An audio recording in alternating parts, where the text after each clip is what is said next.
నమస్తే, welcome to Andhraprabha TV. నేను సౌజన్య. జనవరి 29న మౌని అమావాస్య రోజున కుంభమేళాలో కొన్ని కోట్ల మంది ప్రజలు స్నానం ఆచరించడానికి వెళ్ళబోతున్నారు అని మనకి వార్తలు వినిపిస్తున్నాయి. మరి ఆ రోజున ఎందుకు అంతమంది వెళ్ళి స్నానం ఆచరించడానికి గల కారణాలు ఏంటి, ఎందుకు అంత విశిష్టత కలిగింది ఆ రోజుకి, ఈ అంశానికి సంబంధించి ఎన్నో విషయాలు మనకు తెలియచేయడానికి ఈ రోజు మనతో పాటు ఉన్నారు సీనియర్ జర్నలిస్ట్ రవి తుంగలా ఉన్నారు. వారితో మాట్లాడదాం. నమస్తే రావు గారు. నమస్తే అండి. జనవరి 29న కుంభమేళాలో కొన్ని కోట్ల మంది, ఆల్మోస్ట్ 5 కోట్ల మంది దాకా స్నానం ఆచరించడానికి రెడీగా ఉన్నారు. అక్కడ వాళ్ళకి టైం స్లాట్స్ కూడా కేటాయించారని అంటున్నారు. ఆ రోజుకి అన్ని కోట్ల మంది ప్రజలు వెళ్ళి స్నానం ఆచరించడానికి గల విశిష్టత ఏంటి అంటారు? కుంభమేళా అయితే మన దేశంలో ఇప్పుడు మహాకుంభమేళా అండి. గతంలో మనకి 2013లో జరిగింది, ఇప్పుడు 2024లో జరుగుతుంది. సో జనవరి 13న మొదలైంది. మకర సంక్రాంతి జరిగి మొదలైనప్పటి నుంచి ఇది మొదలవుతుంది. ఫిబ్రవరి 26 మహాశివరాత్రి రోజు వరకు ఉంటుందండి ఇది. సో అప్పుడుతో లాస్ట్ అనమాట. సో ఈ అన్ని రోజులు కుంభమేళా జరుగుతుంది. అయితే ఈ కుంభమేళాలో కొన్ని ప్రత్యేకమైన రోజులు ఉన్నాయి. ఆ ప్రత్యేకమైన రోజులకి ఆ కుంభమేళాలో ఉన్న అక్కడ ఆ త్రివేణి సంగమంలో అపూర్వ శక్తులు ఉంటాయి, అది అమృత గడియలని చాలా మంది భావిస్తారు. అందులో మొదటిది జనవరి 14వ తారీఖు మకర సంక్రాంతి రోజు. మకర సంక్రాంతి రోజు చాలా మంది, ఎక్కువ మంది స్నానం చేశారు. ఆ తర్వాత అతి పవిత్రమైన రోజు రేపే, అదే జనవరి 29 మౌని అమావాస్య. అమావాస్య రోజు అది ఎందుకు ఎందుకు చాలా ఫేమస్ అయ్యింది అనుకోండి, అంటే ఎందుకు ఆ సమయంలోనే అక్కడ స్నానం చేయాలని అనుకుంటారంటే శివరాత్రి ముందు రాబోయే అమావాస్య అది. అందుకని దానికి అంత ప్రత్యేకత అన్నమాట. సో ఆ సమయంలో చేస్తే మనం గతంలో చేసిన పాపాలు, మన పూర్వజన పాపాలు మొత్తం పోతాయని, మనం భక్తి భావంతో మనం మరింత ముందుకు వెళ్తామని ఎక్కువ మంది నమ్ముతారు. అందుకని సో మౌని అమావాస్య రోజు ఆ త్రివేణి సంగమంలో ఈ ప్రయాగరాజ్ జరిగే కుంభమేళాలో స్నానం ఆచరిస్తే గతంలో చేసిన పాపాలన్నీ పోతాయని ఎక్కువ మంది నమ్ముతారు. అది కాక అన్నిటికీ మించి మొత్తం ఈ కుంభమేళాలో కొన్ని ప్రత్యేకమైన రోజులు ఉన్నాయి. అందులో జనవరి 14 ఒకటి, జనవరి 29 ఒకటి, ఫిబ్రవరి 3వ తారీఖు ఒకటి. ఫిబ్రవరి 3వ తారీఖు వసంత పంచమి అంటే సరస్వతీదేవికి ఎంతో ఇష్టమైనది. మనకి తెలుసుగా చాలా మంది చిన్నపిల్లలకి ఆ రోజు బాసర కానీ లేదా వర్గాలు తీసుకెళ్లి అక్షరాభ్యాసం చేయిస్తూ ఉంటారు. ఆ రోజు చాలా ప్రత్యేకమైన రోజు. దాని తర్వాత ఫిబ్రవరి 12 ఆ రోజు పౌర్ణమి, అంటే శివరాత్రి ముందు రాబోయే పౌర్ణమి. ఆ రోజు కూడా చాలా ప్రసిద్ధమైన రోజు అనమాట. ఆ రోజు కూడా వస్తుంది. ఆ రోజు తర్వాత మళ్ళీ శివరాత్రి రోజు. ఈ 5 రోజులు ఈ కుంభమేళాలో చాలా పవిత్రమైన రోజులు. ఎంత పవిత్రమైనంటే నాగసాధులు వస్తారు ఈ 5 రోజులు. మిగతా రోజుల్లో రారా అంటే వస్తారు, కానీ ఈ 5 రోజుల్లో నాగసాధులు దాదాపు ఇక్కడి నుంచో చుట్టుపక్కల నుంచి లక్షల్లో వస్తారు. ఇప్పుడు మనకు కొన్ని వీడియోలు చూస్తూ ఉంటాం చూడండి. నాగసాధువులు ఒక 2000 మంది 3000 మంది ఒక పెద్ద తరలు వస్తూ ఉంటారు చూడండి. ఆ తరలు వచ్చేది ఇలాంటి సందర్భాల్లో అనమాట. ఇలాంటి సందర్భాల్లోనే వచ్చి గంగానదిలో స్నానం చేసి వాళ్ళు భక్తిభావంతో మొత్తం స్నానం ఆచరించి ఆ రోజు మొత్తం కంప్లీట్గా ఉపవాసం ఉంటారు వాళ్ళు. మామూలుగా రెగ్యులర్గా అయితే నాగసాధువులు ఈ ఫ్రూట్స్, కందమూలాలు, ఈ దుంపలు ఇవి తప్ప వేరే ఏం తీసుకోరు.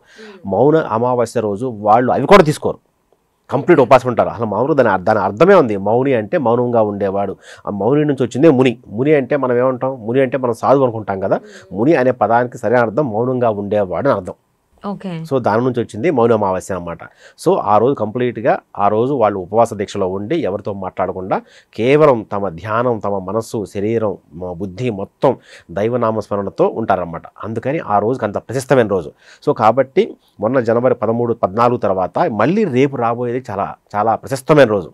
అందుకని సో మనకి భారతదేశం మొత్తం నుంచి రేపు దాదాపుగా 5 నుంచి 10 కోట్ల మంది ఒక్కరోజే అంతమంది వస్తారని అంచనా వేస్తున్నారు. సో మొన్న జనవరి 13వ తారీఖున ఈ మనకి కుంభమేళా మొదలైంది.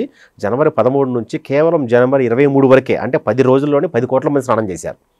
సో మిగతా రోజుల్లో కూడా దాదాపు 30 కోట్ల నుంచి ఇంకొక 40 కోట్ల మంది స్నానం చేస్తారని అంచనా అండి. దానికి తగ్గట్టుగా ఏర్పాట్లు కూడా యోగి సర్కార్ మొత్తం చేసింది. అంటే ఎవరు ఎక్కడ రావాలి, మామూలుగా నాగసాధులకు సపరేట్ ఘాట్లు ఇచ్చారు. సో మామూలుగా మనలాంటి భక్తులు సపరేట్ ఘాట్లు ఇచ్చారు. రైల్వే స్టేషన్లో దిగంగానే అక్కడ నుంచి మీరు ఎక్కడికి వెళ్ళాలనుకుంటున్నారు దానికి సంబంధించిన ఇన్ఫర్మేషన్ సెంటర్లు ఇచ్చారు. హాస్పిటల్ కట్టారు, హాస్పిటల్ రెడీగా ఉంచారు. ఫర్ ఎగ్జాంపుల్ అక్కడ నుంచి ఒకవేళ మీరు వేరే ఘాటుకి వెళ్ళాలి, ఒక ఘాటు నుంచి ఒక ఘాటుకి వెళ్ళాలి, అక్కడ వెళ్ళిన తర్వాత పూజా కార్యక్రమాలు చేసుకోవాలి, లేకపోతే వీటన్ని సంబంధించి ప్రతిదీ ఇన్ఫర్మేషన్ ఇచ్చారు. అక్కడ ఇన్ఫర్మేషన్ సెంటర్లు పెట్టారు. ఫర్ ఎగ్జాంపుల్ మళ్ళీ మీకు ఫుడ్ ప్రాబ్లం వచ్చింది, ఫుడ్ కూడా మొత్తం ఫ్రీగా ప్రొవైడ్ చేస్తున్నారండి. కుంభమేళా జరిగే ప్రాంతాల్లో చాలా చారిటీ సంస్థలు వచ్చి, మరీ ముఖ్యంగా అమర్నాథ్ యాత్ర జరిగేటప్పుడు పంజాబ్ నుంచి ఎక్కువ మంది వస్తారండి. పంజాబ్ నుంచి ఎక్కువ వచ్చి వాళ్ళు కింద బాల్తాలు పెహల్గాం నుంచి మళ్ళీ స్వామివారి దగ్గరికి వెళ్ళి కింద దిగే వరకు కూడా మొత్తం మీరు ఎంత తింటే అంత ఫుడ్ మొత్తం ఫ్రీగా పెడతారు అమర్నాథ్ యాత్రలో. సరే వాళ్ళు చెప్పేది ఒకటే, మీరు ఎంత అని తినండి, ఒక్క మెతుకు కూడా వేస్ట్ చేయొద్దంటారు. అదొకటే వాళ్ళ సిద్ధాంతం. సో అలాంటి చారిటీ సంస్థలు ఈ కుంభమేళాకి దగ్గరుండి మొత్తం ఆ ప్రసాదాలు మొత్తం అంటే వచ్చిన వారికి ఆకలి అనేది ఉండకూడదు అనే విధంగా మొత్తం ఏర్పాట్లు చేశారు.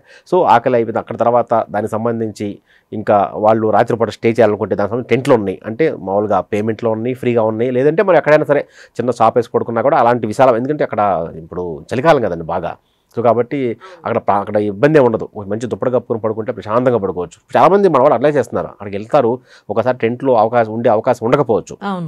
అలాంటప్పుడు ఏం చేస్తున్నారంటే బయటే, ఇప్పుడు కొంతమంది కార్లో వెళ్తున్నారు, బస్సుల్లో వెళ్తున్నారు, వాళ్ళు కూడా అక్కడే ఉన్నారు. రైల్లో వెళ్ళిన మాత్రం అక్కడ టెంట్లు తీసుకుంటారు. నార్మల్ పీపుల్ కి అయితే కొంచెం ఇబ్బంది, కానీ నాగ సాధువులకి అయితే ఎలాంటి ఉండదండి, ఏముండదు.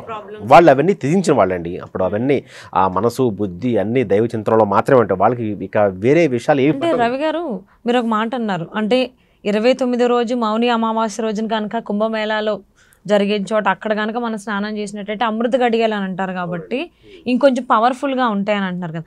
అంటే నాగ సాధువులకి అంటే పవర్ కోసం అని చెప్పేసి అక్కడికి వెళ్ళి మునకలు వేస్తారా గంగలో? కాదండి, వాళ్ళు ఈ అమృత గడియలు కాదని అలాంటివి వాళ్ళకి ఏమీ ఉండవండి. వాళ్ళకల్లా తెలిసిందల్లా వాళ్ళకి సనాతన ధర్మాన్ని కాపాడటం.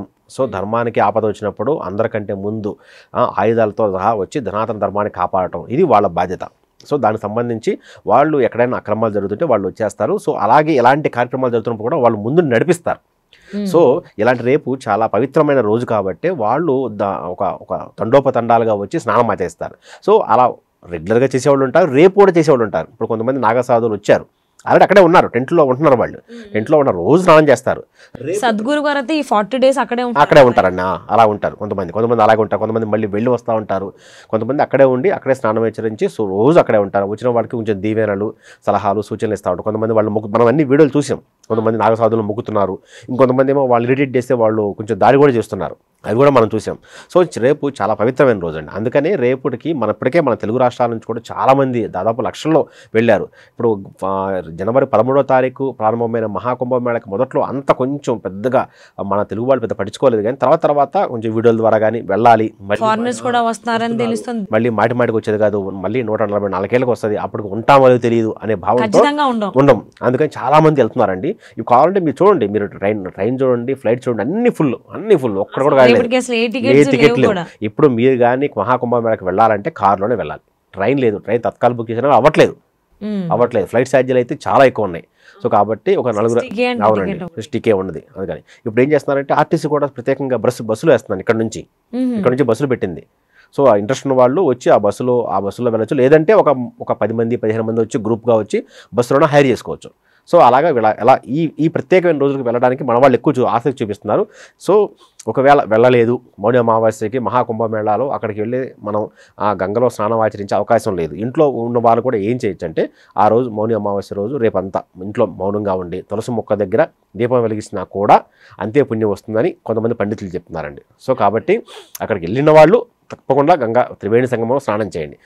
కుదరని వాళ్ళు ఇక ఇంట్లో ఉన్నప్పుడు దైవనామస్మరణలో కంప్లీట్గా రేపు రోజంతా మౌనంగా ఉండటం, శివనామస్మరణ చేసుకోవటం, పవిత్రంగా స్నానం చేసి తులసి మొక్క దగ్గర మనం దీపం వెలిగించి ఆ విధంగానైనా వాళ్ళు పాపాలని తుడిచిపెట్టుకోవచ్చు అని చెప్తున్నారండి. అది. థ్యాంక్ యూ రావు గారు. Thank you.